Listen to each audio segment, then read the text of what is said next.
I was brought up in Roscommon. My grandmother owned butchers on the main street. In those days, they killed their own animals. So what I'm describing in this poem is something that I would have seen a number of times. It's called To the Slaughterhouse. White Phil's socket, eye twisted, its contorted, steaming body straining away from that room. At the end of a rope taut to the straightness of cane, haunches working, legs thrashing, sliding in shit, and men flat out, dragging, pushing the heifer towards the slaughterhouse doorway.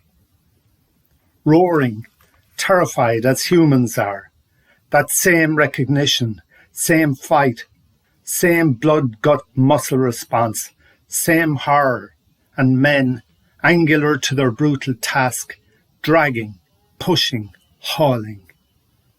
At the end of the rope, its head straining upward, the tongue, extended from its mouth, tasting the stench of death and the horror of its flagging resistance. Klimt moment. We'll sit where we sat before, above the stream, watching the golden eels of sunlight dart and shimmy above bronze-coloured stones, to the sound of water searching out all the possible solutions to the conundrums of strewn rocks, while somewhere beneath us a hollow-sounding tock-tock drums our time away. Let us weave time and stream into a cloak, a Klimt creation, magnificent, flowing, yet enveloping us in a precise moment of pleasure.